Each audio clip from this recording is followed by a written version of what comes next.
te jure, fais attention à toi, Frésita. Bienvenue dans l'épisode 8 de la Skibidi Tente à Fruit. Dans le dernier épisode, Frésio a décidé de rester dans l'aventure, Pasteco s'est fait griller devant tout le monde avec son petit kiki, et Frésio et Cerisa semblent se rapprocher. Aujourd'hui, un candidat va quitter l'île. Et c'est vous qui allez décider qui va le remplacer.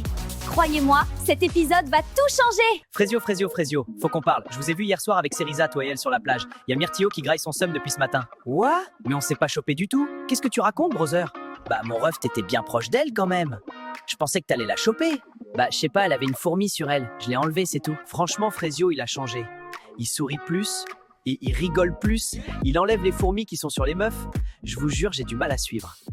Franchement, j'arrive pas à croire que Pasteco c'est une vraie personne, il fout tellement le mort. Ouais, vraiment, t'es mal à la dégaine du manipulateur. Le boug montre son vrai visage au bout de 2 secondes de conversation. En même temps, avec son petit zboum, il compensait comme il pouvait, le pauvre. En tout cas, c'est Frésita qui l'a achevé. Vraiment, le mec est parti en courant. Ouais, j'en reviens pas de m'être fait avoir. Ouais, moi non plus. Myrtilla, je voulais juste te dire que j'étais désolée de mon comportement. J'aurais jamais dû te pousser dans la piscine. En général, on pousse personne dans les piscines, surtout pas pour un mec. Même avec tous mes efforts, j'ai de plus en plus de mal à détester Frésita comme au début. Elle a pris une belle gifle dans cette émission, ça l'a bien réveillée. Après, faut pas croire que j'ai oublié la piscine, hein. Ça, j'oublie pas. Mais bon, on avance. On est toujours en froid avec Myrtilla. Enfin, un peu moins qu'avant. Après hier, elle m'a défendu devant Pasteco, donc je sais pas trop. J'espère qu'on va avancer. Bon, ça fout quoi ce soir, l'équipe? Je sais pas. Oh, Banano, t'es malade? T'as pas ken cette nuit? Non, c'est bon, juste vas-y, je suis tranquille là. Bananella, elle a vu les images à la cérémonie. Je le sais, et je la connais cette meuf. Quand elle dit rien, c'est là qu'il faut s'inquiéter. Elle dit rien, elle sourit, elle fait la belle, ça veut dire qu'elle calcule, elle prépare un truc. Et ça, franchement, ça me met pas bien du tout. Bon les gars, ce soir, je passe à l'action. C'est fini les conneries.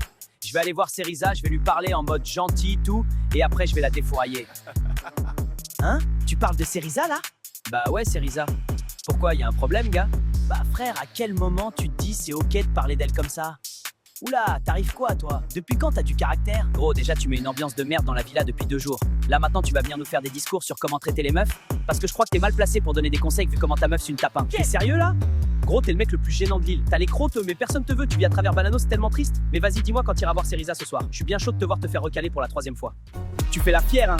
Je te vois, t'es là, tu fais crari, t'es une bad bee, mais t'oublies que sans moi, t'avais personne ici. Toute la journée, tu pleurais. Oui, les filles, elles sont méchantes, je sais pas quoi. Déjà parle mieux. Sans toi, j'aurais fait aucune connerie, mec. Je te jure, fais attention à toi, Frésita. T'as fini, Pasteco? Ça va, Frésita? C'était quoi, ça? Non, c'était rien, t'inquiète. Je rêve où Pasteco, il menaçait Frésita? Il est pas bien, ce mec! Non, mais vraiment, il est pas bien. Ça, c'est le genre de truc que je tolère pas, jamais. Il peut partir de l'île, là, ça sera pas une grosse perte.